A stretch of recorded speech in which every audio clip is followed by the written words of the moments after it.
오늘 시장에서 많은 관심을 받았던 30개의 종목 어떤 게 있을까요? 이 화제의 종목들 중에서 내일장 흐름까지 주목해보면 좋을 혹은 주의해야 할 종목들 찾아보겠습니다. 베스트 30 시간입니다.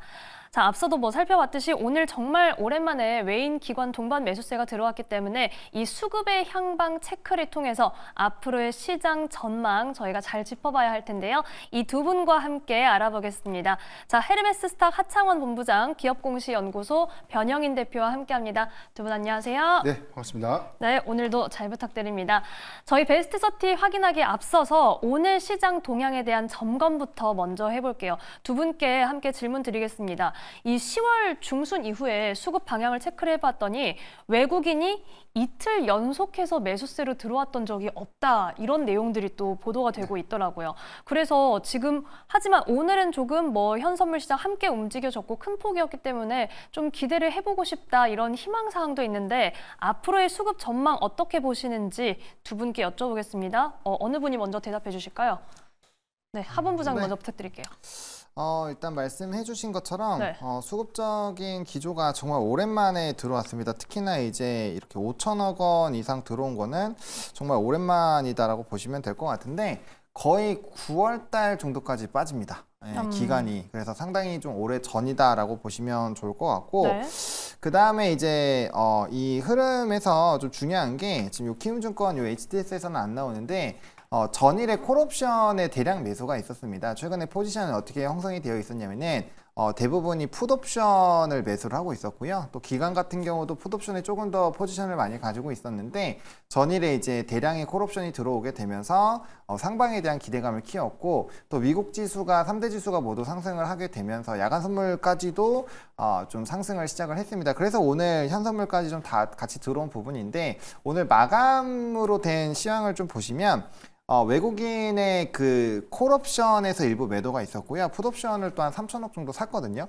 그러니까 이제 어느 정도 상승에 대한 차익에 대한 대비를 좀 한 것 같아요. 물론 이제 수급적인 포지션으로 봤을 때는 전일과 금일까지만 보게 됐을 때는 여전히 상방으로 좀 배팅을 하고 있는 게 맞다라고 보시면 될 것 같고 또 이게 이제 선물에서도 좀 기조가 만들어지거든요. 오늘 선물 종가가 5천억 정도 좀 들어와서 마무리가 됐는데 선물 같은 경우도 이제 1,700억 그리고 3천억 그리고 6천억 정도로 해가지고 지금 막판에 5천억으로 줄어든 거지 장 종가 대비했을 때는 한 6천억 정도거든요. 그래서 연속적으로 좀 상승하고 있기 때문에 현물과 선물로 보게 됐을 때는 상당히 좀 강하게 롱 포지션을 잡았다라고 보시면 될 것 같고 거기에 따른 일부 해지 포지션이 나오고 있다라고 보시면 될 것 같습니다. 그래서 약간 좀 복잡하게 설명을 드리고 있는데 그만큼 말씀해 주신 것처럼 연속적인 외국인의 순매수가 들어오지 않았기 때문에 다음 거래일에 만약에라도 조금 조정이 나오면 오늘 이제 또 12시에 구인 이직 보고서가 나오잖아요. 그런 것들로 인해서 미국장이 만약에 흔들리게 된다면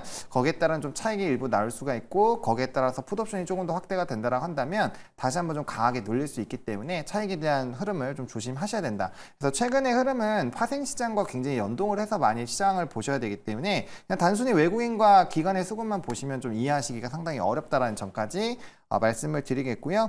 또 이제 금일 마감장일 때 좀 특이점이 최근 이 거래일 동안은 이제 선물이 현물보다 높은 이제 콘덴고 시장이었는데 지금 약간의 백어데이션 흐름입니다. 그래서 이게 이제 야간 선물에서 다시 뒤집어 주는지까지도 좀 체크를 해보셔야 되겠다라는 점 말씀을 드리겠습니다. 네, 이렇게 오늘 수급 흐름과 지금까지의 시장에 대한 것들 함께 짚어봤습니다. 특히 앞으로 저희가 어떤 점을 주의해야 할지도 말씀을 해주셨는데요. 변 대표님도 비슷하게 생각하실까요? 일단 지금 선물 시장에 보면 특히나 미결제 약정 건수도 좀 증가했는데 지수는 좀 느리는 부분들. 그러니까 쉽게 말하면 선물로 내리고 현물로 내리고 선물을 좀 걷어들으면서 좀 시차익을 좀 보는 흐름이다라고 좀 이해하면 좋을 것 같고. 다만 최근에 수급 동향들이 좀 10월 기점에서는 외인이 전체적으로 7거래, 10월 현재까지를 추산할 때는 11거래일밖에 외인 순매수가 없었고요. 11월 기점부터 보면 4거래일밖에 외인의 순매수가 좀 없었다는 점. 명확하게는 외인의 수급 방향성들이 현재는 좀 정체된 것이 좀 맞다라고 보시겠는데 중요한 포인트가 지금 주도주, 시총 상위 종목들에서 반도체 그리고 2차 전지 섹터를 좀 중심으로 해서 외인의 수급이 지속적인 어떤 유입 흐름들이 좀 제한적인 효과들을 좀 보이고 있다는 차이가 있었고 삼성전자를 좀 비교해서 봤을 때도 지금 삼성전자 지수 포인트가 코스피 지수와 좀 연동되는 흐름들. 그래서 사실 삼성전자의 반등이 없고서는 사실 코스피의 반등도 좀 어렵다는 것은 일정 부분에 좀 맞는 부분들이 있는데 중요한 것은 지금의 어떤 단기적인 어떤 노이즈 이슈 이런 것들이 미국의 정책 불확실성에 기인된 부분들 특히나 칩스포 관련된 이슈가 최근에 반도체주의 정체로 좀 이어졌는데 해당에서는 과도한 우려가 좀 반영된 효과들이 있다라고 좀 보시겠고 오히려 12월에 이 바이든 행정부 임기 안에서 반도체 이 보조금에 관련된 협상안 SK하이닉스와 삼성전자가 저는 12월 안에 어찌됐든 좀 매듭이 좀 되지 않을까. 근데 이 부분을 이 부분이 좀 확정되고 난 이후라면 수급이 좀 전환될 수 있는 기대 요인들 오히려 이제 상승 여력 관점에서는 삼성전자보다는 SK하이닉스의 상승 탄력도가 좀 더 커지겠지만 그런 기점들 좀 우리가 예상을 했을 때 외인 수급이 회귀될 수 있는 포인트를 좀 주목을 해야 될 것 같고 2016년도 트럼프 집권 1기 때 주가 차트에 대한 흐름을 좀 봤을 때는 네. 11월 기점, 10월에서 11월 기점 넘어오는 순간 이 당시에 어떤 코스피 지수도 굉장히 좀 크게 눌렸던 흐름들이 있었고요. 12월 기점으로 약 4개월간 좀 반등하는 흐름들 보였는데 중요한 건 미국 증시는 고가를 좀 형성하고 난 이후에 상승 탄력도가 다소 좀 부담스러운 위치에 있다는 점. 이 점은 향후에 점진적 차익 실현 매물이 저가 매수의 어떤 기회로 좀 작용될 수 있는 측면에서 외인 수급의 어떤 방향성들이 우리 증시의 어떤 이 상승 방향성으로 좀 제시되지 않을까. 이 포인트도 좀 주목하면 좋겠다라고 말씀드리겠습니다. 네, 결국은 시장에 아직 풀어야 할 숙제들이 좀 남아있는 상황이기 때문에 이에 대한 내용 계속해서 체크를 좀 해봐야겠습니다. 자, 이렇게 수급에 대한 내용을 잠시 체크를 해봤고요. 조금 전에 전해진 소식 한번 확인해 보겠습니다. 윤석열 대통령이 용산 대통령실에서 지금 긴급 담화를 진행했다는 내용이 전해지고 있는데 이와 관련된 내용들, 자세한 내용들 이어지는 대로 좀 확인을 해봐야겠습니다. 담화 내용에 따르면은 윤석열 대통령이 지금 비상계엄을 선포했다라는 내용이 나오고 있는데요. 네, 비상계엄을 선포했다라는 내용이 전해지고 있습니다. 지금 현재 용산 대통령실 담화를 통해서 비상계엄을 선포했다. 이 탄핵과 관련된 내용이 언급이 되고 있는데 정확한 내용들은 계속해서 이어지는 뉴스를 통해 좀 체크를 함께 해보셔야겠습니다. 자, 저희는 베스트 30로 이어가겠습니다. 먼저 오늘 시장에서 뜨거웠던 30개의 종목은 어떤 게 있을지 화면으로 바로 확인해 보겠습니다. 네, 오늘의 베스트 30가 등장했습니다. 우선 오늘 기관과 외인 매수 상위에 증권주와 금융주가 이름을 올렸습니다. 특히 이 STO 법제화 기대감도 시장에서 다시금 부각되는 모습을 보였고 카카오와 두산 에너빌리티는 오늘도 수급 강자의 면모를 보였습니다. 또한 이 급등주 중에서는 바이오 섹터에서 지노믹트리와 셀리드, 화장품 섹터에서는 VT와 삐아가 급등했고 이수페타시스도 오늘 두 자릿수 강한 상승력을 보여줬습니다. 자, 이 안에서 그리고 오늘 이 외에도 두 분은 어디에 주목을 해주셨을지 바로 이야기 들어보겠습니다. 자, 먼저 하창원 본부장님의 첫 번째 종목 만나볼게요. 오늘 저희 베스트 30 첫 번째 종목으로 어떤 거 살펴볼까요? 네, BNK 금융지주를 한번 살펴보겠습니다.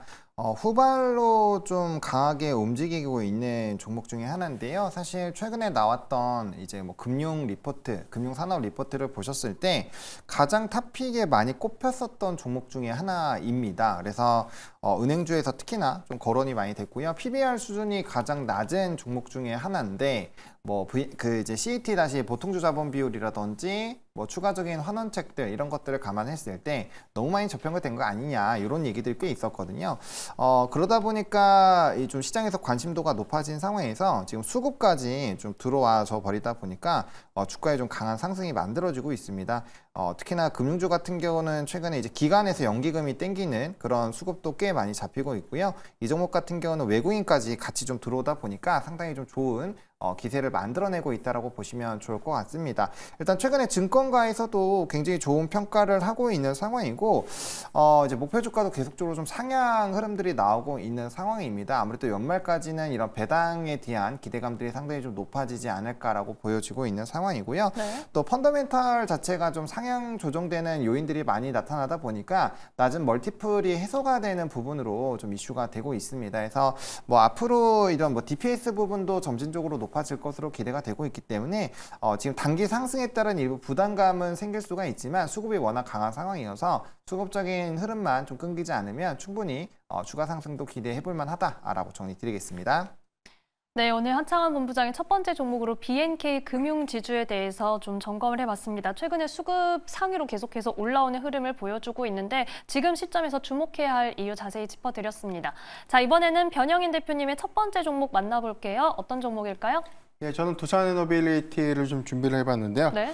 금일 수급 동향 외인과 기관의 동반 매수가 좀 있었고 최근에 이 기관이 5거래일 연속 순매수 우위를 좀 보이면서 수급적인 기조에서는 비교적 좀 견조한 흐름도 좀 보이고 있는데 네. 11월 전체를 볼 때 이 외인과 기관의 수급이 제한된 어떤 유동성 요건에도 좀 불구하고 비교적 견조한 흐름들을 좀 이어가고 있었다라고 좀 볼 수 있겠습니다.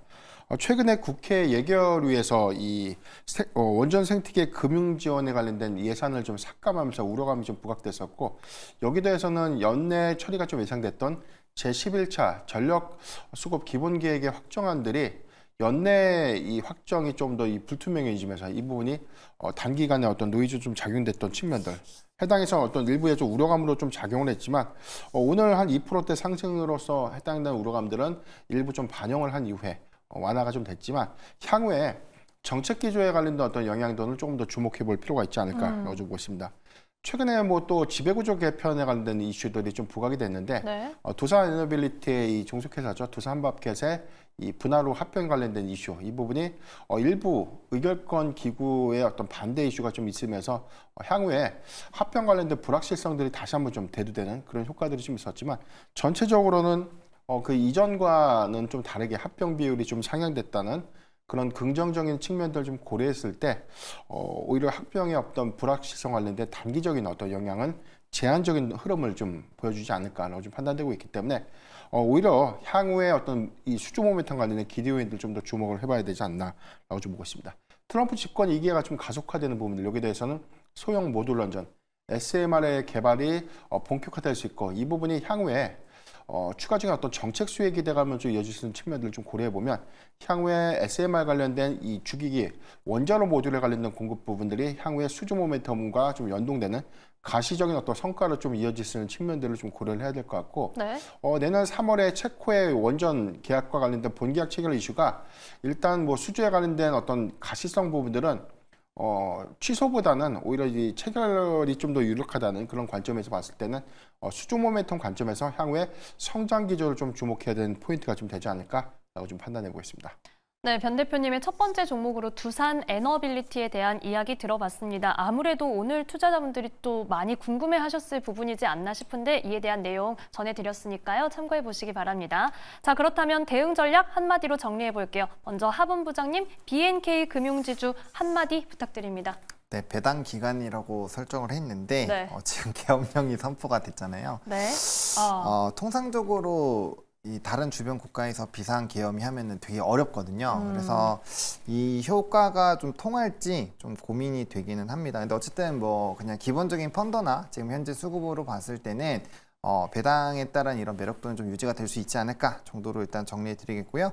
내일 체크해야 될 게 일단은 변수 포인트가 생겼잖아요. 그러다 보니까 외국인의 수급 이탈이 굉장히 강할 것 같은데 만약에 그런 흐름들이 이제 시초에 보인다 하면은 네. 일단은 빠르게 수익 실현을 먼저 하시는 게 저는 맞지 않을까. 그리고 나서 다시 말아 올리거나 변수가 생겼을 때 다시 하는 게 좋을 것 같고요. 현재 구간에서는 현금 보유를 최대한으로 늘려놓는 게 어떻게든 좀 제일 베스트한 선택이지 않을까 이렇게 생각하고 있습니다. 네, 우선 BNK 금융지주에 대해서 말씀해주신 내용은 배당 기간이었습니다만 시장에 새로운 변수가 나왔기 때문에 이에 대한 전략도 같이 말씀드렸습니다. 자, 이번에는 변 대표님의 두산 에너빌리티 한마디 들어볼게요. 네.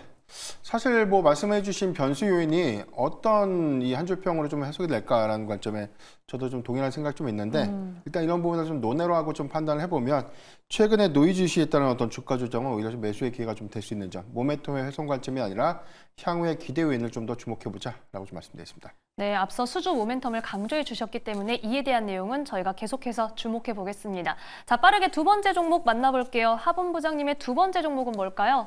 네, 저는 일단은 알테오젠을 보겠습니다. 이 개별주들 굉장히 쉽지 않을 것 같기는 한데, 네. 일단은 이제 알테오젠 같은 경우는 금일 로열티 수령에 대한 이슈가 부각이 되면서 다시 한번 좀 주가가 반등하는 흐름들이 나타나고 있습니다. 네. 사실상 알테오젠이 떨어졌던 거는 이제 CFD FT에 대한 그런 물량들 그리고 일부 노이즈가 있었죠. 소문에 따른 좀 이런 불확실성이 확대가 되면서 단기 차익 매물이 좀 강하게 나왔습니다. 근데 이번에 로열티 수령을 하면서 어쨌든 좀 이 주가가 다시 올라오는 것만 봐도 펀더적으로 문제가 없는 상황이고 그 과정을 확인할 때마다 아마 주가의 반등이 강하게 나오지 않을까라고 보고 있습니다. 추가적으로 뭐 에로라든지 이런 기대감들이 워낙 높은 상황이어서 모멘텀 부분을 계속적으로 체크를 해보셔야 될 것 같고요. 특허 같은 경우 사실 이제 범위가 더 넓은 쪽이 어떠한 좀 위법 상황으로 가는 경우가 거의 없기는 하거든요. 그래서 저는 뭐 거기에 따른 부담감도 없을 것 같고요. 만약에 진행이 되더라고 하더라도 알테오젠이 직접적으로 이제 피해를 입는 구간은 거의 없다라고 보시면 될 것 같고요. SC 제형으로 넘어가기 때문에 FTA 제형이 이제 바뀌거든요. 이제 API로 간주가 되기 때문에 사실상 그걸로 엮이기도 굉장히 좀 어렵다라는 부분. 그리고 파이프라인이 최근에 많이 확대가 됐고 대표에서의 이런 좀 강력한 이런 발언들이 계속적으로 나오고 있다라는 점, 증권가에서도 여전히 굉장히 긍정적으로 커버를 하고 있다라는 점, 그리고 단기 하락 이후에 명확하게 이제 반등이 정확하게 나오진 않았다라는 점, 그런 것들을 좀 반등을 흐름을 본다라고 한다면 뭐 충분히 추가적인 상승 기대감을 일단 노려볼 수 있을 것 같은데 앞서 말씀드린 것처럼 어쨌든 이벤트가 있기 때문에 좀 같이 참고하셔가지고 의사결정 해보시면 좋을 것 같습니다. 네, 하문 부장님과 두 번째 종목으로 알테오젠 확인해 봤습니다. 아직 이 알테오젠에 대한 우려를 계속해서 가지고 계신 분들 있었을 텐데 이에 대해서 자세히 설명해 드렸으니까요. 이 점도 참고해 보시기 바랍니다. 자, 이번에는 변 대표님의 두 번째 종목 만나볼게요. 어떤 종목일까요? 예, 오늘 상승폭이 좀 컸던 이수 페타시스를 좀 준비를 했는데 네. 오늘의 상승 탄력도가 좀 더 이어질 수 있는지 여부 이 부분에 대해서는 현재 관점에서 중요한 체크 포인트를 좀 한번 짚고 넘어가야 되지 않을까라고 좀 볼 수 있겠습니다. 지난달 11일이었습니다. 2차전지 소재 전문기업 이 제이오의 어떤 인수 관련된 발표가 좀 있었고 여기에 대해서 전체 5,500억 원 규모의 이 주주 배정 일반 공모 유상증자를 좀 결정하면서 주가가 좀 급락을 하게 됐는데 그 이후에 증권사들이 사업에 관련된 시너지가 좀 전무하다는 점 그리고 대규모 유상증자에 관련된 주가 가치 희석을 좀 우려하면서 TP를 좀 대거 좀 하향을 했고요.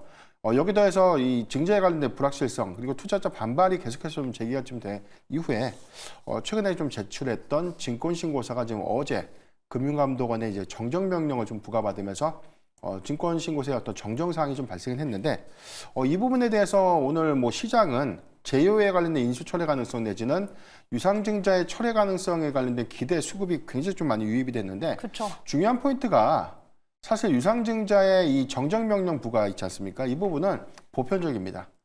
일반 공모 유상증자를 할 때 이 기재 사항들이 좀 미비하거나 투자 위험 사항이라든가 부실 기재 위험들이 좀 있을 때 금융감독원이 해당되는 신고서에 대한 내용을 다시 한번 수정해서 제출하기를 권고하는 것이 증권신고서 정정명령 부과인데 이 부분을 마치 자금 조달의 목적에 이 금융감독원이 좀 개입해서 이 감나라 배나라 했다 이 부분은 아니거든요. 사실 자금의 어떤 조달 관련된 부분들은 시장이 판단하는 것이고 이제 회사가 자금 조달의 어떤 필요성들에 정확하게 이제 투자자의 위험을 좀 고지했고 정확한 내용을 좀 진실되게 반영을 했는가라는 포인트이기 때문에 이 부분에 대한 확대 해석이 오늘 주가에 좀 상당히 좀 반영됐다는 것은 다소 좀 과한 흐름이다라고 볼 수 있겠고 다만 네. 시장이 너무나 우려했던 부분들이 있기 때문에 제2호의 인수 가능성들은 저는 철회가 좀 더 유력하지 않을까라고 좀 보고 있지만 유상증자는 철회가 아니라 오히려 좀 AI 모멘텀에 관련된 수요에 좀 대응하기 위한 시설 투자를 위한 목적이었다는 부분들을 일부 좀 감안했을 때 유상증자의 대금이 5,500억 원 조달해서 일부 좀 축소된 금액, 한 뭐 절반 정도 축소된 금액으로 다시 한번 수정된 증권신고서가 좀 제출될 수 있는지 여부 이 부분이 좀 중요할 것 같고 이런 부분이라면 주가 가치의 희석 요인들이 명확하게는 리스크가 좀 해소됐다라고 좀 보기에는 어려운 측면들이 있기 때문에 최근의 상승을 완벽한 리스크 해소로 여기고 추격 매수하기보다는 조금 더 보수적인 어떤 대응이 필요한 시점이다라는 점 참고하면 좋을 것 같습니다. 네, 두 번째 종목으로 변 대표님과 함께 이수 페타시스 점검해 봤습니다. 제이오는 인수 철회 가능성이 높지만 그래도 오늘의 흐름은 조금 과할 수 있다 이렇게 분석을 해주셨으니까요. 앞으로의 흐름도 잘 체크해야겠습니다. 자, 저희 대응 전략 한마디씩 만나볼게요. 먼저 변 대표님의 이수 페타시스 한마디 부탁드립니다. 네, 증권신고서의 정정명령은 흔한 공시다라는 점 참고하면 좋을 것 같고요. 유상증자 철회 여부가 가장 중요하다는 점 참고하시길 바라겠습니다. 네, 이 내용 꼭 빈틈없이 확인을 하셔야겠습니다. 이번에 하본 부장님의 알테오젠 한마디도 들어볼게요. 네, 펀더멘탈을 결국엔 체크해야 되지 않을까 싶습니다. 본업이 탄탄하고 이슈가 명확하게 유지가 되고 있으면 수급은 다시 채워진다라는 관점으로 해당 종목을 바라보시면 좋을 것 같습니다. 네, 이렇게 알테오젠에 대한 내용도 정리해봤습니다. 자, 바로 세 번째 종목도 만나볼게요. 하창원 본부장님의 세 번째 종목은 뭘까요? 네. 유니온입니다. 오늘 시간에 상한가를 가긴 했는데 아마 미중에 대한 패권 전쟁에 대한 결판이 나기 전까지, 특히나 이제 중간 선거 전까지는 아마 히토류에게는 지겹도록 나오지 않을까 생각을 합니다. 네. 대표적인 히토류 관련된 종목이라고 보시면 좋을 것 같고, 이게 오늘만 움직인 게 아니라 사실상 이제 9월에서 10월 넘어가는 그 순간부터는 계속적으로 좀 이슈가 작용을 했습니다. 아무래도 이제 보호무역주의, 사실 이 해리스가 됐었더라도 아무래도 이런 좀 보호무역지가 확대가 될 수 있었던 상황이기 때문에 선제적으로 좀 움직임이 나오기 시작을 했는데, 그 빈도와 강함이 달라진 거는 당연히 이제 트럼프 당선인이 당선이 됐기 때문이죠. 그래서 그런 영향력이 계속적으로 좀 진행이 되고 있는 상황이고요. 최근에 관세에 대한 이슈도 좀 상당히 있는 상황이고, 반도체라든지 수출 규제가 계속적으로 확대가 되고 있는 상황입니다. 그러면 이제 중국 쪽에서 가장 빠르게 꺼낼 수 있는 카드가 결국 히토류이고, 이런 히토류에 대한 물질도 그렇지만 기술적으로도 사실 좀 이슈가 될 수 있거든요. 그런 노이즈가 나올 때마다 이벤트가 된다라고 보시면 좋을 것 같고, 해당 종목은 이제 히토류에서 대체재를 생산하는 업체입니다. 그러다 보니까 영향이 있다라고 보시면 좋을 것 같고, 또 유니온 머티리얼과 이제 또 이 관계가 있는 관계사이기 때문에 아마 그런 쪽으로 수급이 쏠리면 같이 서로 이제 핑퐁핑퐁 하면서 움직임이 나오는 종목이다 정도로 보시면 좋을 것 같고요. 시간에선 9리까지 다 이제 전방위적으로 상승을 했다라고 보시면 될 것 같습니다. 네, 하창원 본부장님과 유니온에 대해서 살펴봤습니다. 이 미중 갈등과 관련된 이야기가 나오는 한 계속해서 이런 이슈는 좀 이어질 것이다라고 말씀을 해주셨습니다. 이번에는 변 대표님의 세 번째 종목 만나볼게요. 어떤 종목일까요? 네, 저는 에이럭스를 준비를 했는데요. 지난 11월 1일 코스닥 시장에 좀 신규 상장한 종목입니다. 이 교육용 드론 그리고 로봇 개발을 좀 전문적으로 좀 영위를 하고 있는데, 최근에 이 드론 관련된 수급들, 특히나 미국의 일론 머스크가 F-35에 관련된 비용 효율화 부분, 국방 예산을 삭감할 필요가 있다라는 어떤 내용들이 향후에 이 드론 개발에 관련된 정책 수혜 기대감 내지는 드론에 관련된 규제 완화 기대감들이 좀 부각되면서 미국의 경우에도 굉장히 큰 폭의 어떤 상승폭들 좀 이어가고 있는 흐름들, 국내 역시도 드론 관련 종목들의 동조 수급이 좀 이어지는 모습으로 좀 이어지지 않았나라고 좀 판단해 보겠습니다. 지난 11월 15일 주가를 좀 봤을 때는 이 공모가 대비 50% 정도 하락한 이후에 추세 반등은 좀 있는데, 아이러니한 부분이 이 신규 상장일이었던 11월 2일 IPO 역사상 최다 폭의 하락이 있었고요. 이 부분이 전체적으로 한 38% 정도 하락을 했는데, 당시에 이 주간사 일부 물량이 시장이 좀 출현되면서 고평가 논란 내지는 상장 이전에 관련된 어떤 증자에 관련된 어떤 이슈, 이런 부분들로 일부 좀 논란이 좀 있었고, 이후에 공모가는 계속해서 좀 하회가 됐고요. 오늘 종가 기준에서는 14.7%가 좀 상승한 11,460원이지만 아직까지 공모가 16,000원을 좀 하회하고 있는 흐름들이기 때문에 추세적으로는 어떤 공모가 효과까지에 관련된 기대 요인들 좀 남아있지 않을까. 여기 더해서 미국의 경우에도 지금 드론 관련 기업이죠. 언유저얼 머신스가 최근에 어떤 강한 주가의 어떤 상승 탄력도가 좀 더 이어지고 있는 흐름들은 향후에 정책 관련된 어떤 이슈가 수남의 시세 안에서 추가적인 상승 여력은 좀 남아있지만, 지금 예상되는 부분들은 12월에 예정되고 있는 일부 보유예수 물량의 이제 해제 부분, 전체적으로는 발행주식 총수의 12.5%에 좀 해당되는 물량들이 16,000원이 넘어가는 구간에 점진적인 어떤 악성 매물로 좀 작용될 수 있는 그런 측면들 좀 고려해 보면, 지금은 기대감에 의한 상승보다 트레이딩 관점으로 좀 접근하는 것이 유효하지 않을까라고 판단하고 있습니다. 네, 이렇게 변 대표님과 마지막 종목으로 에이럭스에 대한 이야기까지 들어봤습니다. 역시 마지막 종목도 저희가 대응 전략 정리를 해봐야겠죠. 먼저 하본 부장님의 유니온 한마디 부탁드립니다. 네, 일단은 시간에서 상한가를 갔기 때문에 네. 또 이제 야간 선물이 지금 완전 많이 떨어지고 있습니다. 그래서 오히려 테마성 쪽으로 수급이 더 쏠릴 수는 있어요. 그래서 만약에 좀 시초 이후에 급등이 나온다고 한다면 추적 매수는 가능하다고 보는데, 어쨌든 좀 보수적으로 보시는 게 맞을 것 같고요. 다음 거래일이 아니더라도 충분히 계속적인 노이즈가 나올 수 있는 그런 산업이니까 지속적인 관심이 좀 필요하겠다라고 보시면 될 것 같습니다. 네, 이렇게 유니온과 그리고 앞으로의 시장 대응 전략도 함께 정리를 해주셨습니다. 자, 변 대표님, 에이럭스도 한마디 부탁드립니다. 네, 공모가 하회 주가 구간이기 때문에 공모가 금액까지에 대한 상승률은 좀 가능하겠지만 이 보유예수 물량에 관련된 잠재적인 어떤 악성 물량들을 일부 좀 감안해 봤을 때 보수적인 대응 필요하다는 점 참고하면 좋을 것 같습니다. 네, 역시 에이럭스에 대해서도 보수적인 대응이 필요하다라는 말씀 해주셨습니다. 자, 오늘 베스트 30 두 분 말씀은 여기까지 듣겠습니다. 지금까지 헤르메스 스탁 하창원 본부장, 기업공시연구소 변영인 대표와 함께했습니다. 고맙습니다. 네, 조금 전 들어온 소식 다시 한번 확인해 보겠습니다. 자, 윤석열 대통령이 비상 계엄을 선포했습니다. 윤 대통령은 오늘 밤이죠. 조금 전 용산 대통령실에서 긴급 담화를 열고 자유헌정 질서를 지키기 위해 비상 계엄을 선포한다라고 밝혔습니다. 또한 이에 국방부가 비상 계엄 선포에 전국 비상 경계를 강화한다고 밝히기도 했는데요. 이에 지금 현재 환율 시장의 반응도 나오고 있고 투자자 여러분들의 이어지는 소식들 계속해서 심도 있는 팔로우가 필요할 것으로 보입니다. 이어지는 내용들 꼼꼼하게 체크해 보시고 내일 시장 흐름에도 참고해 보시기 바랍니다.